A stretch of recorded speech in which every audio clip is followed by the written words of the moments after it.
अस्सलाम वालेकुम। क्या हाल चाल है आप सबका? उम्मीद है सब ठीक ठाक होंगे। आज का जो टॉपिक है वीडियो का वो है डिसऑनर ऑफ द चेक।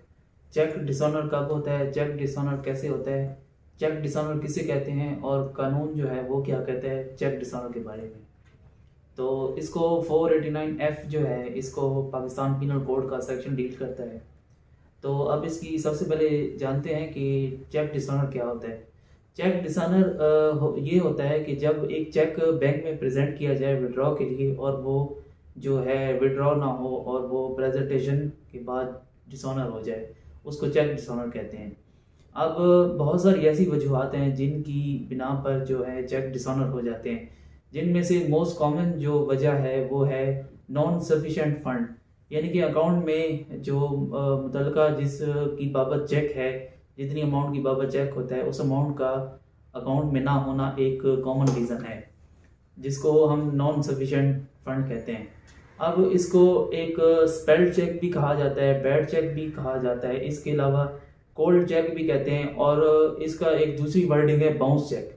वो भी इसको टर्म जो है बाउंस चेक भी यूज़ की जाती है।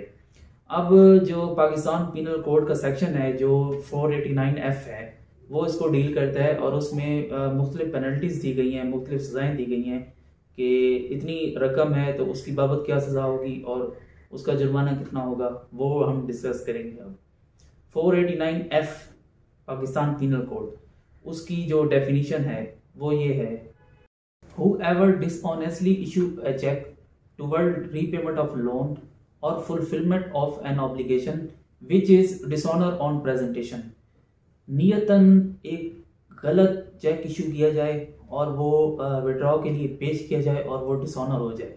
वो चेक किसी भी ऑब्लिगेशन की बाबत हो सकता है, वो चेक किसी भी अपना पेमेंट की बाबत हो सकता है, जिसको पेश करने पे वो विड्रॉ जो है विड्रॉ कराने के लिए जो प्रेजेंट किया जाता है और वो डिसऑनर हो जाता है, उसको 489F की डेफिनेशन ये है।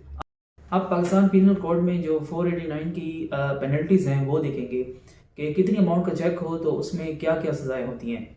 जो 489 सब क्लॉज ए है उसमें ये है कि अगर चेक 10 लाख से कम अमाउंट का है, मिसाल के तौर पर 5 लाख का है, 4 लाख का है या फिर 8 लाख का है, तो उसकी जो है 3 साल सज़ा होती है जो 10 लाख से कम हो, और जो टोटल अमाउंट जो भी मेंशन होगी चेक में उसका डबल जुर्माना होगा।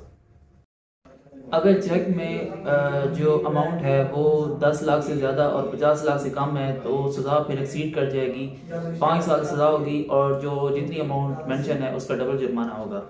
अगर जो है उसमें चेक में अमाउंट 50 लाख से ज़्यादा और 1 करोड़ से कम है तो फिर 7 साल सज़ा होगी और जुर्माना जो होगा वो टोटल अमाउंट का डबल होगा।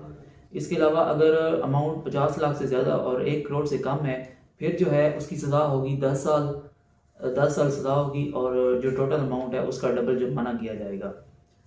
जो फिर ये आ जाएगा प्रोहिबिटेड क्लास में आ जाएगा, क्योंकि 10 साल से एग्जिट 10 साल से ज़्यादा हो जाएगी सज़ा तो प्रोहिबिटेड क्लास में ऑफेंस फॉल करेगा, जो कि नाकाबिल ज़मानत ऑफेंस इसको कहा जाता है CRPC की लैंग्वेज में।